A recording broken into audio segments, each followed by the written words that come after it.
Alright, the 48-hour film festival hosted by Black Box TV begins in 1 minute. So in 1 minute they're going to announce the secret object that needs to be in this movie. It has to be with the main character in one of the main scenes. And from there we have 48 hours to make a movie. I've never done a 48-hour film festival. Kind of nervous. It just seemed like such a perfect opportunity. Allie emailed me about it, and it has to be female directors, and it gets to be sci-fi, horror, or thriller, which is, like I said, totally my type of movie. So I'm not sure what we're gonna do yet. It's probably only gonna be me and Hannah making it, so we're gonna have some challenges. But that's what I love doing. So you guys can follow me as I try my very first 48-hour film festival. Hannah's home for lunch, and we're sitting down and eating. Can you hear that noise? I don't know if it's a baby or a cat. I know it's a baby. I think it's a cat. Hannah thinks it's a baby. What is it? It's so scary.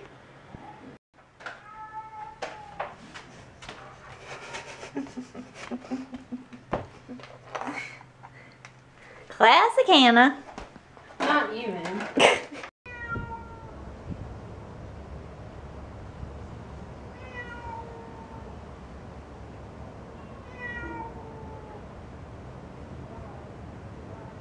So in order for Hannah and I to complete this 48-hour film, we have to shoot it like at the latest by tomorrow night.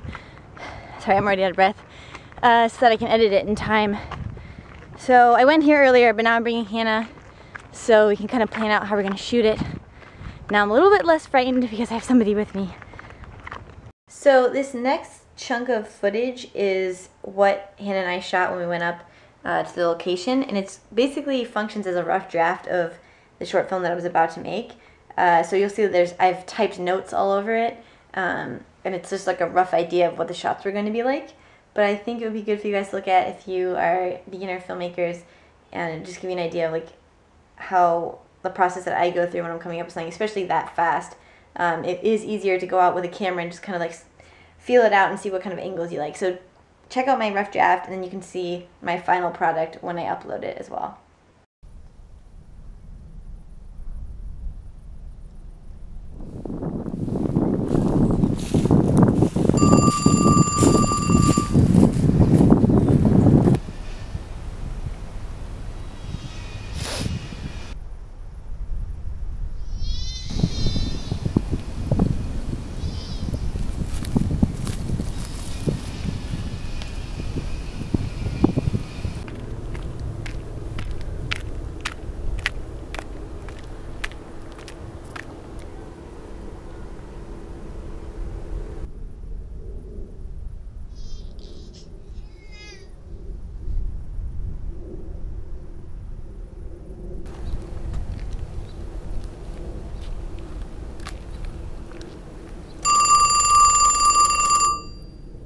Hello?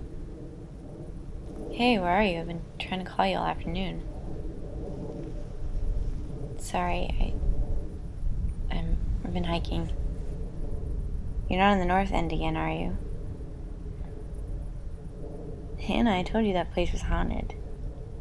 And you really believe that? You never heard the story? A few years back, 2 guys drowned in an old well that had collapsed. They were trying to save a baby from drowning.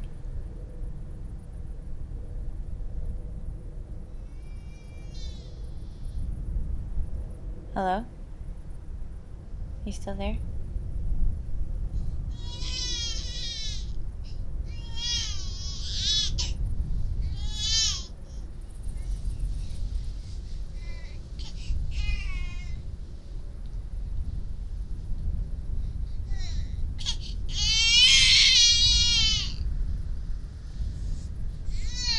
Alright, so I didn't film a whole lot today, and that's because I've been working on this 2-minute, 48-hour film festival movie, and I came up with a story, and me and Hannah shot some kind of like test sequences today. We went shopping at Walmart. We got our ingredients for fake blood. Maybe tomorrow I'll show you guys how to make it. I bet most of you already know how to make it, but honestly I was thinking about it, and I've had blood in almost every one of my movies, so Hannah's kind of an expert at making it at this point. I got a compass and a thermos and a mug. And if you go to Black Box TV on YouTube, you'll see that the secret object that has to be in the movie is a mug. That's what they usually do for 48-hour film festivals. It's just a way to keep you from starting early. So it's something that I have to include into the script. So we came up with the idea, and now I'm kind of in like the storyboarding writing stage. And a lot of directors disagree on whether you should have storyboards or not. I believe that if you're a beginner filmmaker, that you should use storyboards. I don't know if I'd call myself a beginner, but I'm definitely not an expert yet. So I still use some storyboards, and that's just because it almost becomes second nature once you get really good, and coverage is really simple for people who have been making films for a long time and they don't need storyboards necessarily. But coverage is still something that I struggle with, so I still use the storyboards. But instead of drawing them this time, I decided to go out to the location where we will be filming, and I just kind of did like a rough draft of what the story is going to be like, and I used Hannah as the actress, even though I'll be the actress when we actually film it tomorrow. I'm probably going to be up all night tomorrow and most of tonight trying to get this done, because I don't want to be stuck like a couple hours before I'm supposed to enter it without, with missing sound effects and stuff like that. Sorry, I just had like a burst of energy and I've been talking really fast. So what I did was Hannah and I went out to the location and I did a rough draft of how the coverage is going to go.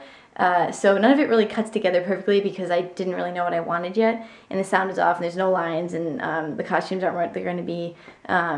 But I thought I would show you guys what we shot. You're not going to be able to tell what the story is about. You might be able to guess based on the props and the rough draft portion, but I just wanted to show you kind of what my rough draft would look like, and then you can compare it to the final film once I finish it, and I'll show you kind of how it compares. Alright, favorite comment. Haven't done this in a while. Do you like Zooey Deschanel? I love Zooey Deschanel. I used to really love her so much that I got a very similar haircut to her.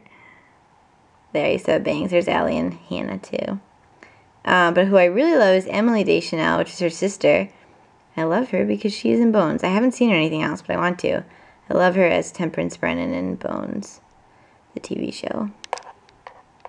Alright, it's time for me to go to sleep. Hope you guys have a good night, and I will see you tomorrow.